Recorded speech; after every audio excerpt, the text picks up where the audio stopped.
I'm James from Watford Palace Theatre.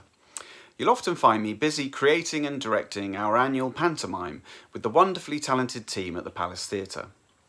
Over the coming weeks, we'd love to share the panto magic with you so you can make your very own panto at home. There will be plenty of tips and tricks as each week we'll set you creative and fun challenges to get you started. So, what actually makes a great pantomime? And where do you start? Well, so much goes into creating our pantos, but I think the most important ingredient is a great story. And we'd like you to choose your own. You could pick a traditional favourite like Jack and the Beanstalk, Aladdin, Dick Whittington or Cinderella. Perhaps you've already seen one of these at the theatre. Or you could choose your favourite film. Many of these make great pantomime stories. Robin Hood, Peter Pan, Beauty and the Beast, Snow White. You can be as adventurous as you like. Toy Story the panto, anyone?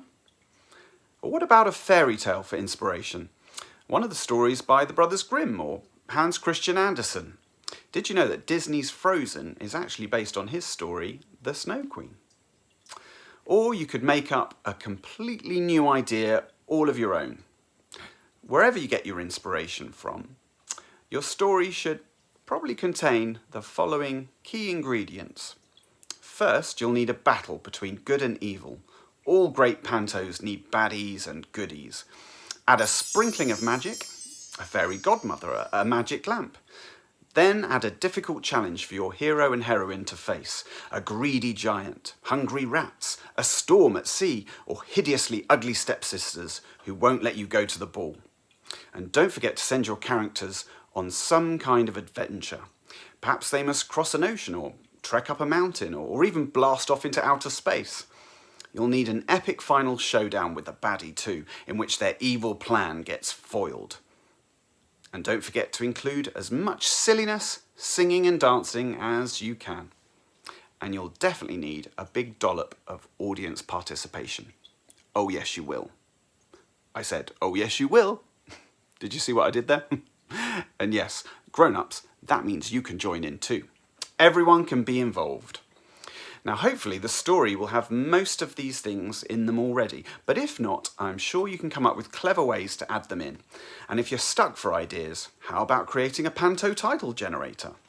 Here's one I made earlier. Start by writing a list of the names of title characters.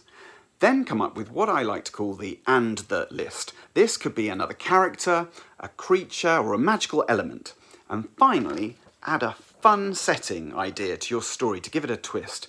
You can pick from different combinations until you find one that works. So perhaps you could have Dick Whittington and the magic mirror set underwater. We'd love to hear what you come up with, so share your thoughts with us in the comments below or email us your story ideas to share, that's S-H-A-R-E, share at watfordpalacetheatre.co.uk.